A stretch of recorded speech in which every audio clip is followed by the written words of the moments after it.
Aha. You can forget your coffee. We got an emergency inspection to run. Off duty in half an hour. You're just a little trimmer. That's a solid concrete dam. Yeah, those are the rules, Max. You can always use the overtime. Yeah, I suppose so.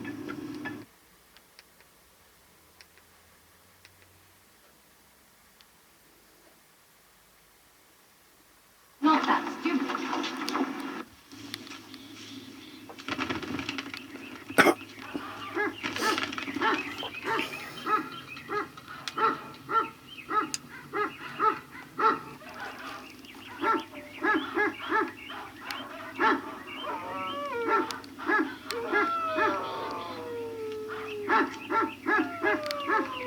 Those dogs and birds and everything, they're getting a bit agitated.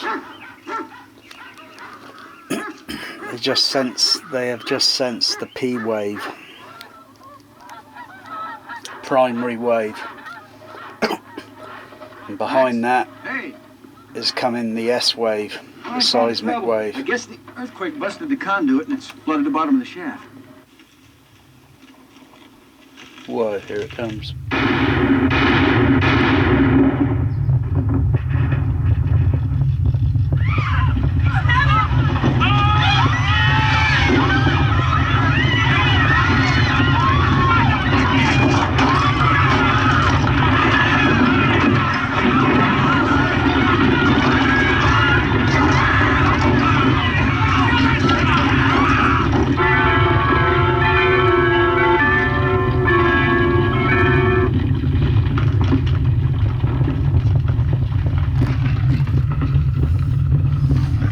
Oh, it's got a sickening feeling.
Whoa. Fade it down. Fade it down. I've experienced that fight, this movie 70mm 5 times in Sense-Around. But kind of what you get for the home sort of thing is well, it's not quite near to the I don't think it will be, sort of, in a sense, because you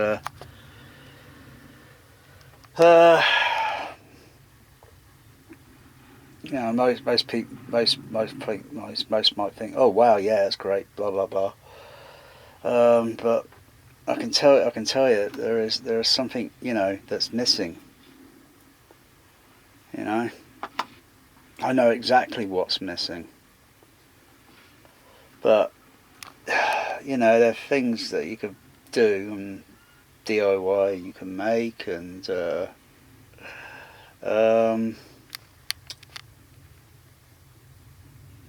but to be frank, it was you know, the amount of generated effect for the those Sherwin-Vega or those BGW amplifiers to the Sherwin-Vegas WW horn shape configuration, you know, because it had a kind of like when you look at it at a certain angle, it looks like a W. And they had, I think they had another horn type. Couldn't really see them in the cinema when I went to, because didn't really notice or take any notice, for that matter, because they would have placed them somewhere around in front of the auditorium. And the other pair were placed somewhere at the back of the auditorium. Didn't even notice. I mean the ambient lighting when you go into the auditorium, screen 1 at the ABC, was pretty low level, so yeah, didn't really notice.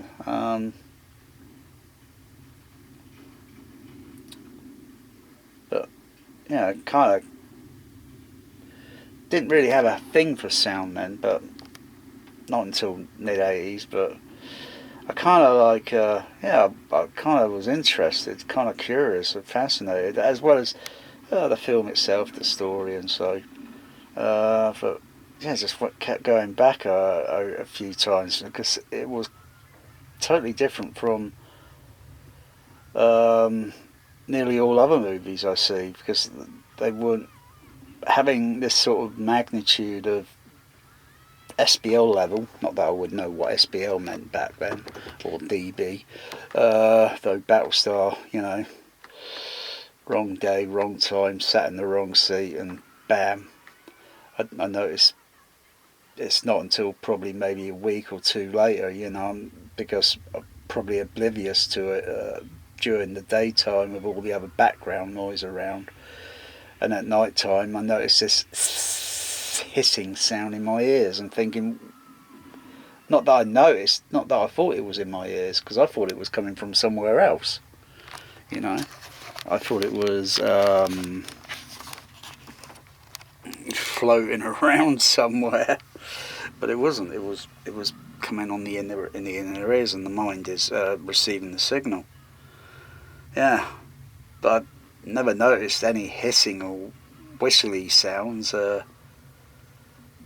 between around early February '75 and onwards. Never noticed any of that until Battlestar, because probably just sat in the wrong seat, because I've seen Earthquake always in the same seat in the middle circle of the auditorium, but going down a little bit nearer probably went, maybe it was a little bit, few more meters nearer to those where those Sensurround sub-bass speaker things were.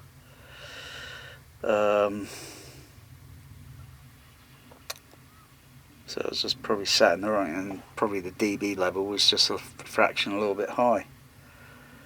But you definitely feel those Vipers flipping that, whoa, flipping that.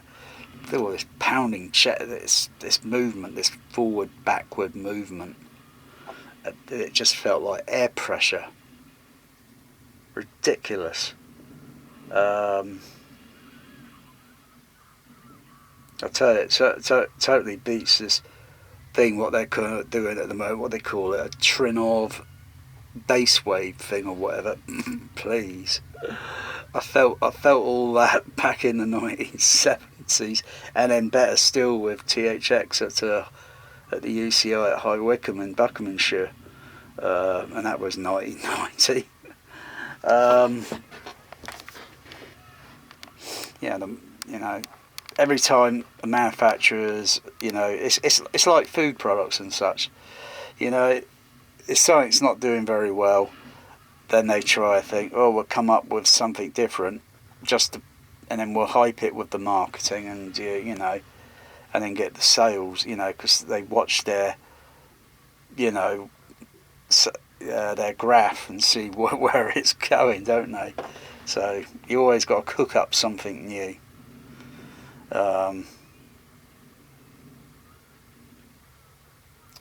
But Earthquake's going to be a part of a project that I'm going to be doing. I'm going to start in the next couple of days.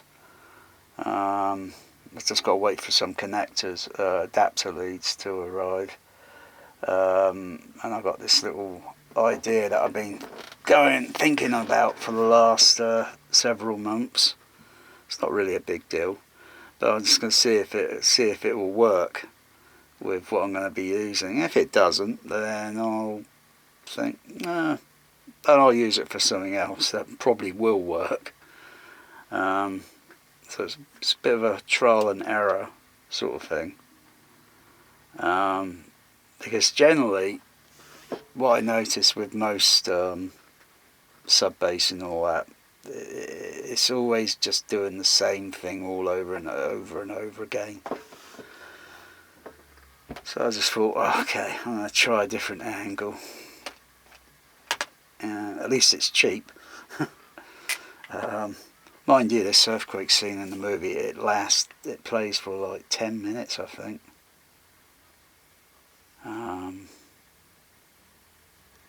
So, starts in a moment. Just playing it again.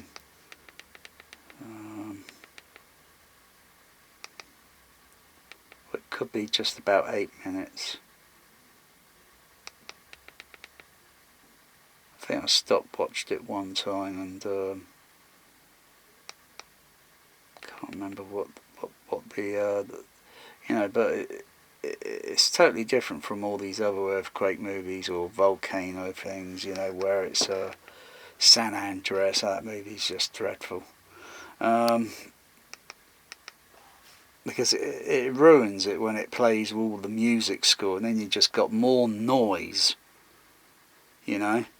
rather than just actually having, and that's why Earthquake, I think, works, because it's just playing it off with people screaming and that, and voices, effects and panning sounds and fixed sounds in fixed positions, and you got this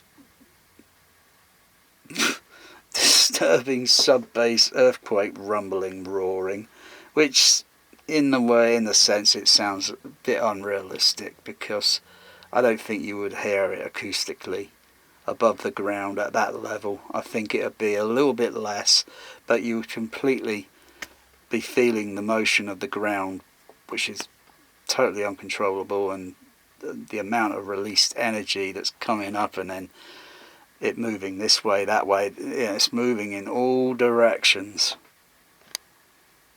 And the waveforms and there's so many different patterns to the waveform.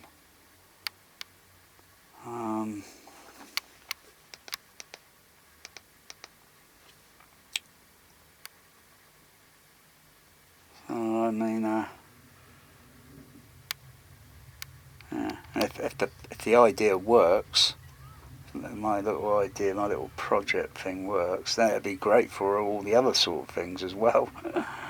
But mostly to see if I can try and get a sort of similar kind of flashback sort of thing, because I know Earthquake, it had a sort of forward movement in it. It wasn't just like typical sub bass that you hear in cinemas, where it's just usually where it sounds it's like up front, in front of you, and you just feel different bass notes, which, mind you, in large auditoriums works pretty well. But when you got sub bass in the home, in small, and you got multitudes of sub bass speakers,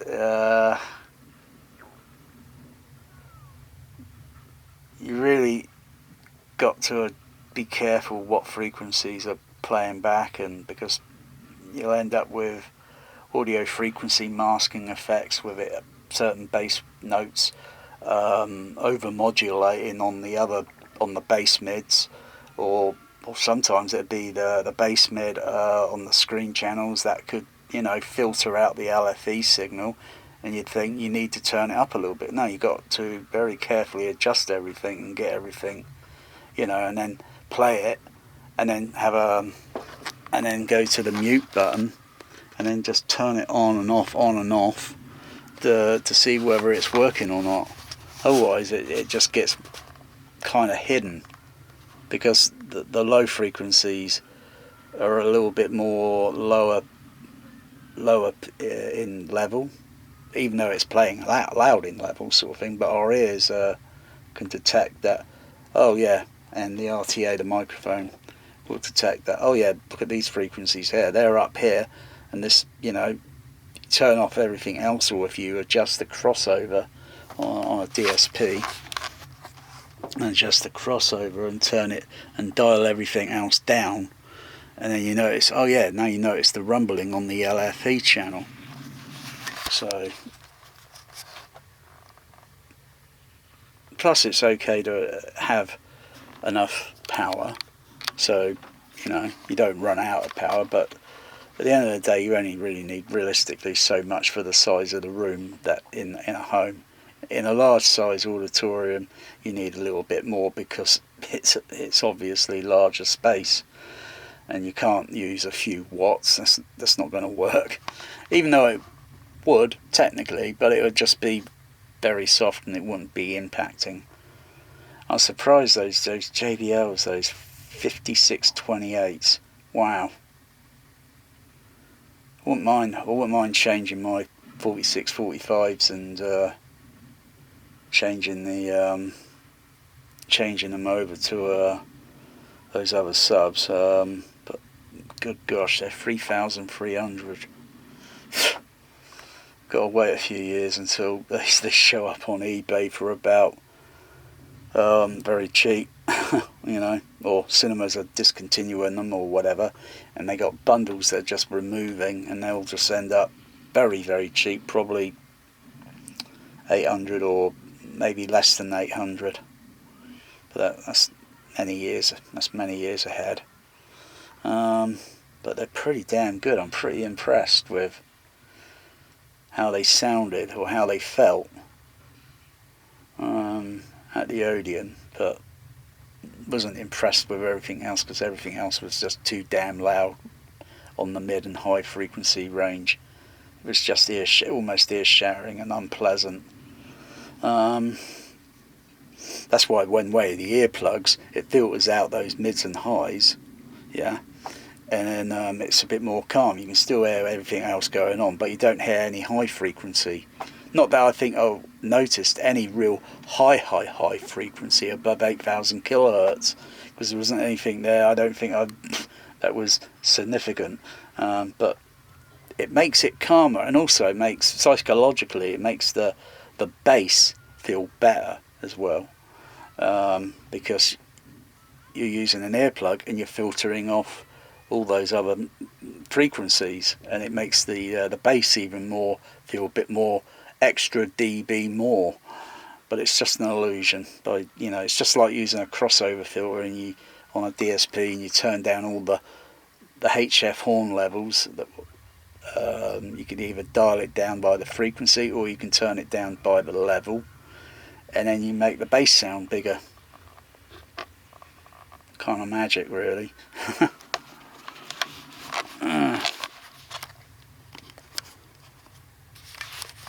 Wow. I think it plays for just about eight and a half minutes. I think this Earthquake.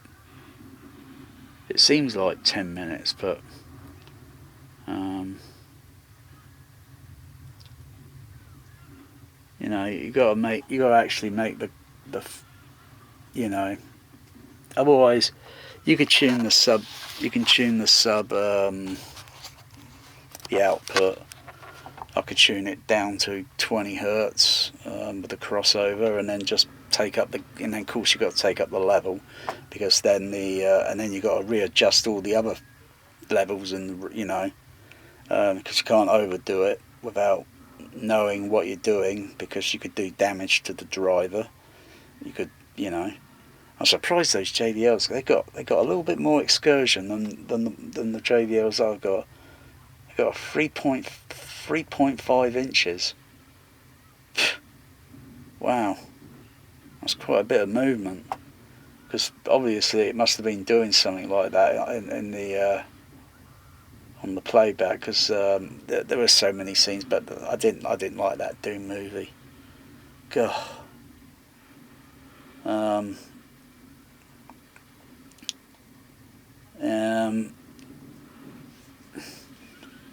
Be interesting if they played this movie, Earthquake, you know, but depending on what screen it's played in, because it seems like old movies that they get sometimes or whatever, they don't play in their main screen sort of thing. But Screen 9, you know, I know what Screen 9 can roughly do, and whether or not they do sound rehearsals, so if they get an old film in there or whatever and tune it up, you know, so it'd be playing back at its optimum. But if there's something like Earthquake, it'd probably be that the sub bass speakers they got in there probably wouldn't be enough, because it just wouldn't be giving the same impact. Plus like a little bit more.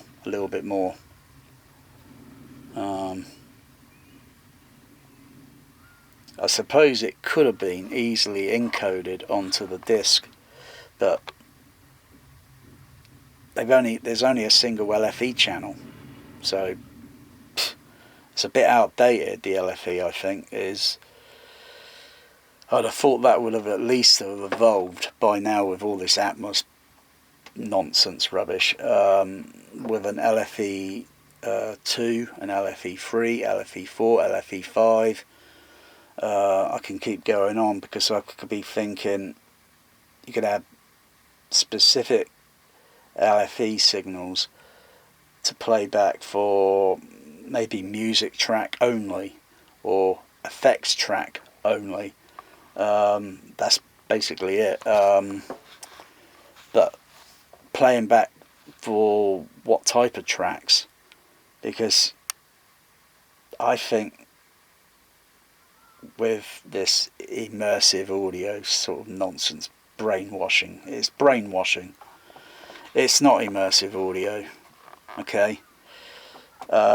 Because it doesn't even come into the equation of psychoacoustics. It doesn't convince me, like, oh bloody hell, we're here now with all this technology, blah blah blah.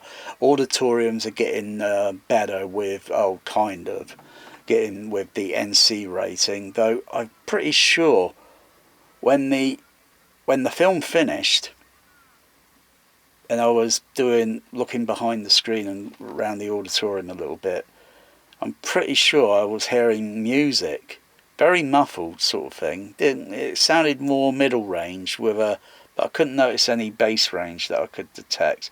And I was thinking it was like non-sync music coming from the speakers from in the audio, but it wasn't. Otherwise, it would be it'll be a little bit more louder in the.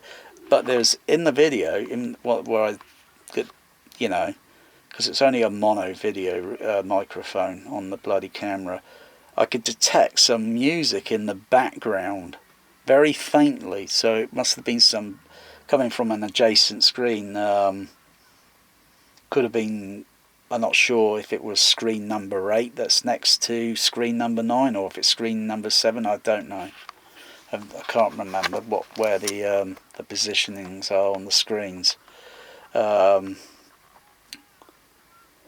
I didn't notice anything during the movie because it was so bloody loud in the auditorium. And then thinking, being it so loud and such, and depending on what film's in the next screen, if it's not an action movie sort of thing, then you would notice crosstalk coming from, but it seemed very distant sounding, like,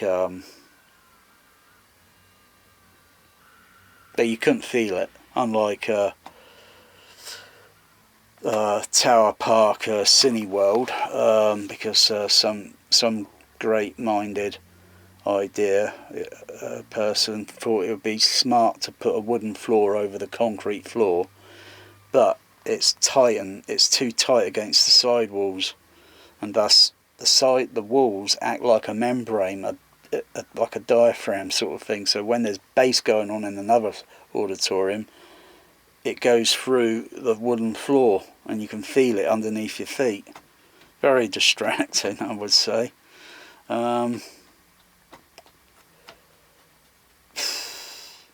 But the auditoriums were only really designed for 90 dB.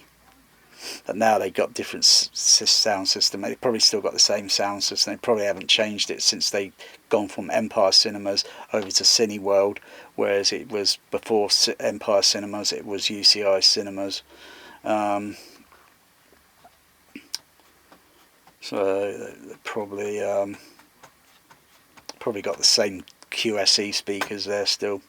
They probably haven't changed those, though sometimes different management and that they sometimes do like to change. They change the seating sometimes, and as well as the aesthetics look of the the foyer or anything. They usually change the aesthetics, but I thought, no, I don't want to go back down there because you can feel the flipping vibrations coming from the other screen.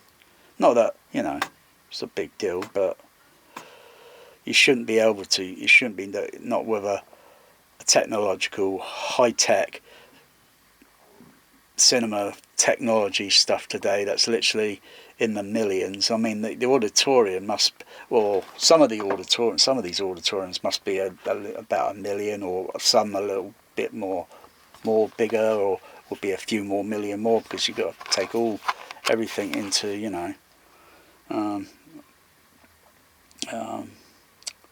anyway, so I'm rambling. Oh yeah. Anyway,